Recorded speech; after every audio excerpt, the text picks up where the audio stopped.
You're listening to Wild Culture, a podcast discussing consumer culture and the powerful influence of business strategy. Today we're talking about how to actually grow a business. This conversation started with a friend of mine. She's 2 months into a strategy many of you are likely grinding through right now. That's posting every single day on social media and boosting select posts. The goal of doing this is fairly simple. It's to get in front of as many eyes as possible, find the perfect customer and make the sale, which all sounds really logical. But for most people, it's going to be a post and pray strategy. Some people will go viral, but others are going to be lucky if their mum likes the post. Now, for those of you who are familiar with my background, you'll know that a big bulk of my work has been in growth strategy. For a good long while there, I worked with advertising firms and my specialty was developing new ideas and pitching those to new clients. So tendering and proposals is my comfort space. And second to that, one of my business ventures was developing a digital directory, and the mode that I used to promote and grow that particular business was influencer-led marketing. My channels of choice for doing that was Instagram and a newsletter. And I grew that business from absolutely nothing because my customers were in a tiny rural and regional community that didn't have anything like it in existence to having over 250,000 website views over the course of a year. So for a small community of 1,500 people where the local economy is dependent on tourism, that was insane at the time. I did that for around 4 years until COVID came along, and we know what that did to small businesses and travel. And I could no longer compete with Facebook's events tab capability. So I empathize with anybody who is in the churn of posting every single day. It is a hell of a lot of work. Now, the reason I'm telling you this is because I've been in the trenches building something new online, and I've used social media to grow a business. And the algorithms in 2026 are the most challenging businesses have seen. And the terms that get thrown around is that it's throttling reach. A big component of that is to do with AI flooding the system. So you have to fight harder to get your cut through to prove that you are more human than the AI fluff that's floating around. The antidote that influencers are recommending to cut through the algorithm is to post more frequently. And I've seen some people say that you should post around 15 times per day because every single time you post, it'll be shown to somebody different. Posting that frequently might do it for you if your business is content creation. But if your business's product or service is not content creation, and you feel you've been suckered into being a content creator, then you're probably obsessing over a channel and numbers that you really don't need to. And I do agree with the cohort of social gurus out there who are saying, don't focus on how many followers or likes you get. And the reason for that is your best customers are often invisible. And that's true whether you have a physical store or you have an online store. Back when I ran my digital directory, the people who were liking my posts were mostly other business owners or social media managers who were trying to gain visibility by association. My actual customers, they saw the posts, but they never liked them. The reason for that is because they didn't want the digital trail that comes when you like a post. They didn't want random people adding them or spam hitting their DMs. Unwanted attention is a big deterrent for many customers, particularly women on social media who don't want to take the risk of getting annoying messages from strangers. And the best analogy I have for this is that it's like walking into a store and telling the salesperson, I'm just browsing, so they leave you alone. Customers want the information, but they want the interaction on their terms because that decreases the risk of being hassled. And it makes sense, right? Because if you think about how most people use social media, it's to decompress. It's to switch off at the end of the day. It's to search for a particular thing. So they're wanting engagement on their terms. But this 2026 algorithm is pushing people to post more because it wants engagement, because that helps the platform. It keeps people on the platform. But posting like that doesn't necessarily help your business, and it can lead you into a space where you just feel burnt out and exhausted by it. The only engagement figures that matter to you are your engagement where you actually conduct business and your sales. Now, when I say where you actually conduct business, this is where you actually sell your products or services. Is that a physical store or is it on your own website? Most people are using social media to drive their customers to their actual place of business. But you don't need reactions or huge views for that to occur. You don't need the reposts and all of that stuff. Social media is just a marketing tool. It's a rented space, but it's not the only thing you should focus on to grow your business. Which brings us to the core of today's topic, and that is around the laws of business growth. And my perspective on this will be controversial for some listeners, particularly those who believe business growth is caused solely by marketing and that are advocating that you should be posting with hysteria on social media. That type of belief is a common subject that gets discussed in social reels, and it does get the engagement. But it offers such fluctuating levels of success for each and every business that it doesn't give you the bigger roadmap of what you could be doing to grow your business. There's more things you can do to grow. As always, a really quick heads up here that the strategies we're going to be talking about today are for general educational purposes. They're based on my own research and what I've seen work in the field and what's worked for me and my businesses. They aren't a substitute for professional advice that's tailored to your specific and unique business. They're just there for you to have a different perspective and see the bigger picture. Now, before we get into it, I want to preface our conversation by saying there is nothing wrong with posting every day, particularly if you enjoy it. In fact, sales is a numbers game. And by posting every day, what you're effectively doing is canvassing, which is a technique you may have seen real estate agents use. So the way canvassing works is the more people you put your brand and your products and services in front of increases your chance of identifying your target audience, which is the customers who will likely be interested in what you're offering and will pay for it. But this is really just part of the first law of growth. And there are 4 laws of growth. And all 4 of these have a biological edge, which means that nature is the basis of growth. We tend to forget as we go about our day that we are human beings, as crazy as that sounds. We forget that we are part of nature and that we can use technology and automate growth to an extent, but you have to be in flow with nature and biology to grow. Because as people, we're trying to connect with other people. And so there is this component of you have to remember that our growth is dependent on being part of what it is that we naturally are. So let's go through each of these 4 laws. They get chunkier as we go along. So if you want to read more about these, I do a deep dive in my new book, The Experience Suite. So grab yourself a copy of that on Amazon if you would like to know much more about them, because as I said, they are chunky.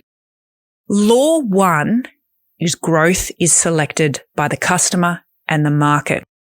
And it's the principle that growth is selected by the environment when a business maneuvers into growth's path. So what your business offers must be favorably positioned for growth to occur. This law is really simple, and it's the simplest of the 4. And as I mentioned, this is where canvassing and posting every day lives. You are positioning your business in the path for growth by being where your consumers potentially are hanging out. Now, the trip up for online businesses is where posts get the views and they get the reactions, but they don't get the click through or the sale. That's happening because for this law to be effective, that is, for growth to be selected, you need to be more than just visible. You need to serve a relevant consumer need. You need to provide your customer with a reward. Now, that's the reward of having the thing or feeling a particular emotion as a result of purchasing your product or your service or the thing that is associated with your brand. You need to make the offer clear. A lot of people get that wrong. And you need to have consistency. That's consistent resources, production, and outcomes so that the consumer's expectation can be met consistently. And this is very important for building trust. You can't just do it once. You need to do it repetitiously. And lastly, you need to position your product or service in the vicinity, platform, or forum where consumers can observe it, interact with it, and buy it. So you can see from these 5 points that many digital entrepreneurs focus only on the last point and they don't make sure they get the other things right, which is why they get the visibility, but they don't get the click through.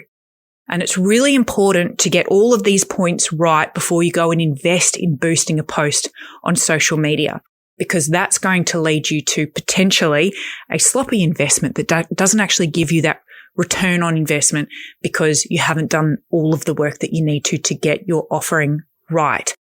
So that's law number 1. Law number 2 is growth has efficiency of scale.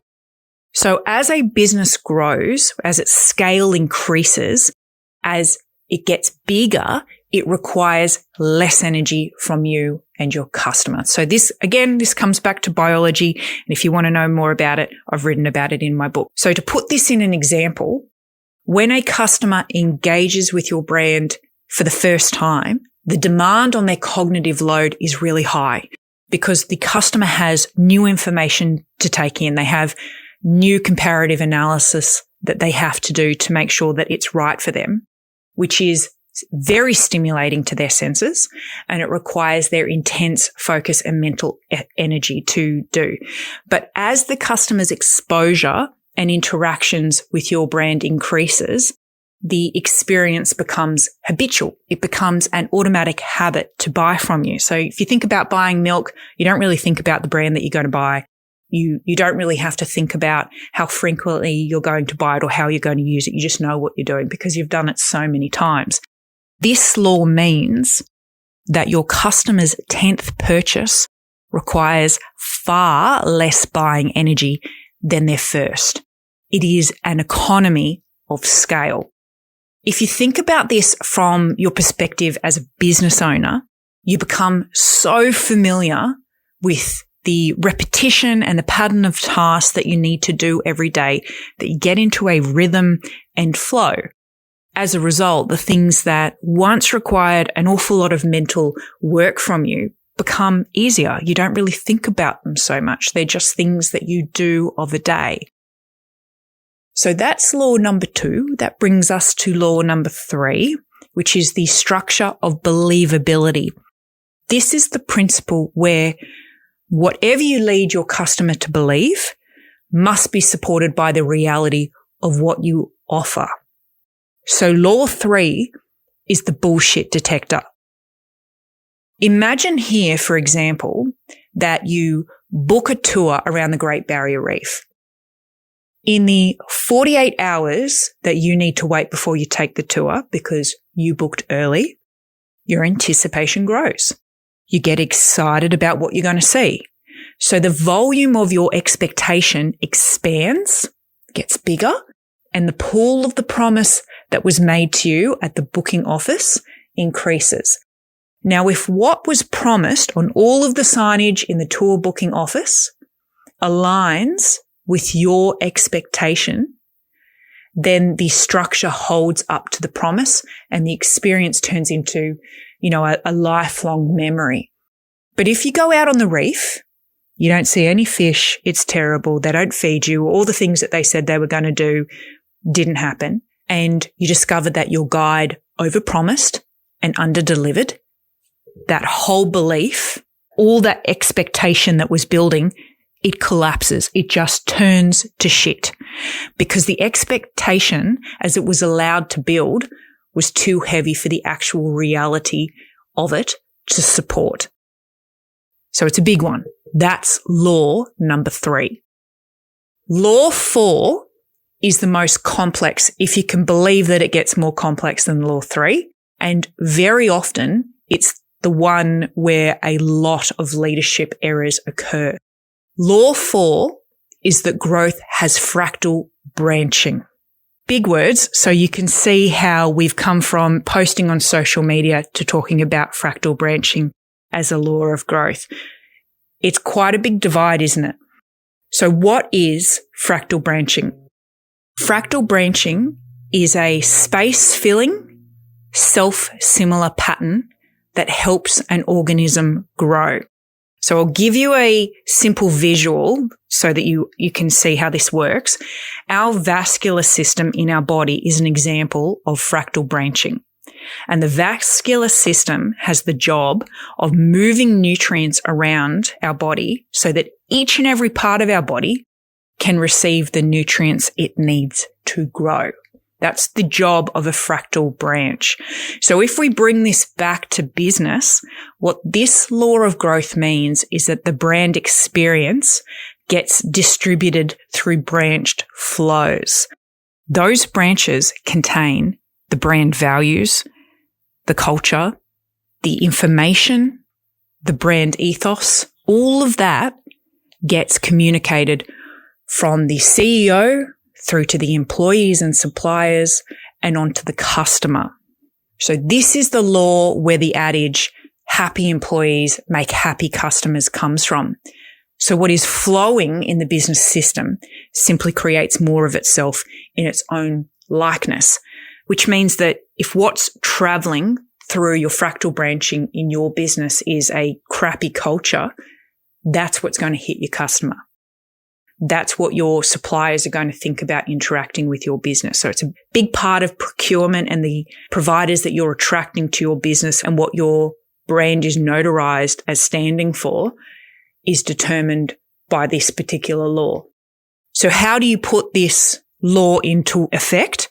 The bigger your organization becomes, the more it grows, the more its resources must mirror the capabilities it requires to perform. Otherwise, what's going to end up happening is the cost of its scale will exceed the value the brand experiences offer, and the scale will become financially unsustainable because it's not doing the thing it's set out to achieve. So that is the 4 laws of growth. So today, if you find yourself sitting back, looking at your computer screen, wondering why you've got great engagement, but it's not transferring over into your bank account, or if you find that you're feeling exhausted and more like a content creator than a business owner, give yourself the permission to step back and look at these 4 laws. Have you got your positioning right? Is your energy efficient? Do your consumers believe the promise you're making? And is your internal culture healthy enough to actually carry the brand values you say that you stand for?